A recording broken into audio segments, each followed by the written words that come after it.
Hello and welcome to this safeguarding presentation.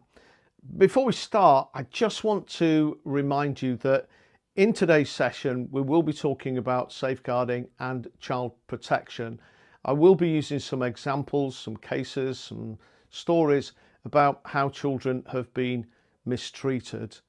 Sometimes this can be difficult to hear and sometimes it can make us feel upset. If you're affected in any way by the examples that I give today, don't forget to seek support to look after yourself using either resources that are available within your organisation, or if you want an external helpline, you can go to Education Support and their helpline number is 08000 562 561. It's available 24 hours a day throughout the year to anyone who works in schools in any capacity at all. In fact, anywhere within education, right the way from nurseries up to university. So if you're affected by anything that you hear during this next session, or indeed you want to follow things up in any case, then that helpline is one of the places to go. Otherwise, do talk to people within your organisation. My work takes me all over England and indeed into Europe supporting schools, and on one occasion I was up in the north of England working with a primary school, and I started my day talking to the head teacher about some of the things that she wanted us to think about whilst I was there. But as we had the meeting, it kept being interrupted and her PA kept coming through to her office and asking if they could speak privately. So I needed to get up and leave the room a few times. And after a little while of this, it became really clear that it wasn't really the right time for me to be taking the time of the head teacher. There was obviously something serious going on. So I said to the head teacher that I'd noticed this, and would it be better if I came back the next day?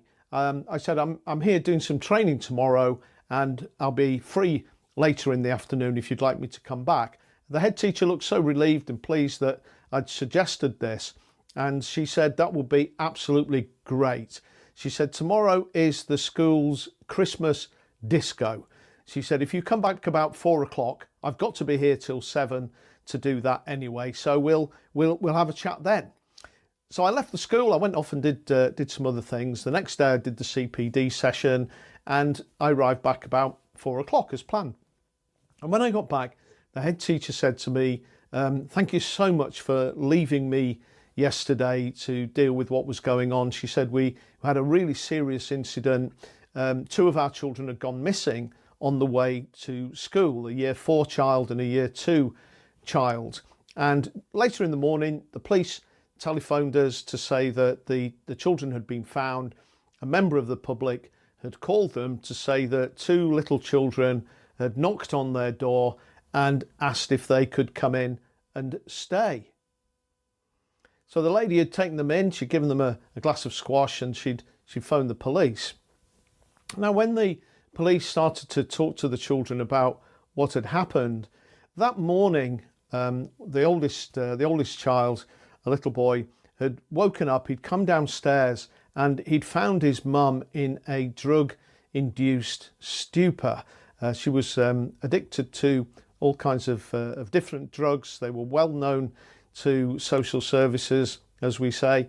And the little boy had come down, found his mum unconscious again, and had said to his little sister, you know, this is no good. We can't keep on living like this. Mummy can't look after us anymore. And so he'd cleaned her up, he'd encouraged her to wash her hair and brush her hair, and he set off across the other side of town where he thought the big houses were, and they'd selected a house, knocked on the door and asked if the lady could be their new mummy. Now these are the children, these are the examples of why we do the work that we do. Now that situation hadn't just arisen, it had built up over time, and one of the most important things that we can do is to build the chronologies to record all the different things that we see along that child's journey. All we can do is build up that picture so that we can make those referrals and that other agencies can begin to do the work that they do. So that's what we're going to talk about in today's session.